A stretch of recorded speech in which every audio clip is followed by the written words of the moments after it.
França cancelou por tempo indeterminado todos os voos com origem no Brasil. O primeiro-ministro Jean Castex foi ao parlamento anunciar a medida. Castex explicou que entidades médicas francesas vinham recomendando essa medida desde que ficou evidente o avanço da variante P1 do novo coronavírus no Brasil. Essa variante é considerada mais contagiosa e grave. O primeiro-ministro definiu a situação como dramática. E não perdeu a oportunidade de lembrar o comportamento de deputados que defenderam o uso de hidroxicloroquina. Seguindo a OMS e diversos outros estudos, o governo francês ignorou a sugestão. E para Castex, o Brasil deixa claro que a droga não funciona.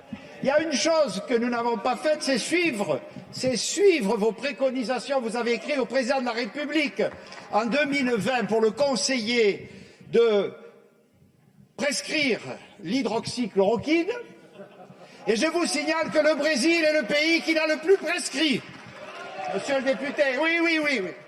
O fato é esse, que a gente virou uma referência de uma péssima forma de lidar com a pandemia, uma referência em negacionismo, uma referência em receitar remédios que não têm eficácia comprovada pela ciência ou que têm, como disse bem a Júlia do Alibe mais cedo, a ineficácia comprovada como a hidroxicloroquina.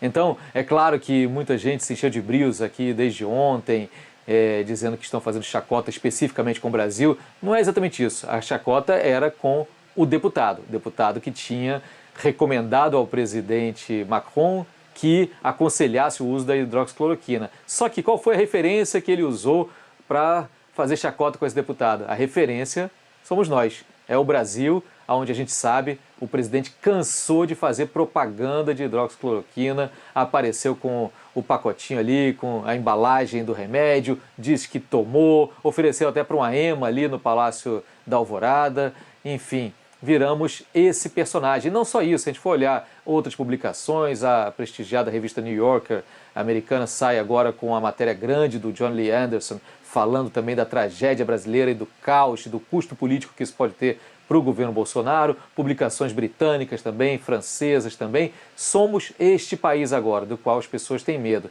E uma coisa preocupante também é que, cientes de que somos este país, pois o mundo todo está ciente, ainda assim o governo brasileiro, que outro dia mesmo, 1 ano e mais de 350 mil mortes depois, lançou a primeira campanha de conscientização sobre o uso de máscara, distanciamento e tudo mais, mas parou nisso aparentemente, porque o discurso do presidente continua o mesmo, esse governo insiste ainda em minimizar o tamanho da nossa tragédia. Basta ver a reação do embaixador brasileiro em Paris depois dessas declarações, quer dizer, depois da suspensão do voo e aí depois que começou a ser esmiuçada também a fala do primeiro-ministro francês, né? O Luiz Eduardo Serra, que é o embaixador brasileiro em Paris, chegou a ser cotado, inclusive, para substituir o Ernesto Araújo, foi entrevistado pela TV francesa, ao canal BFM TV, ele procurou minimizar, lembrou que o Brasil é o 5º país que mais vacina no mundo.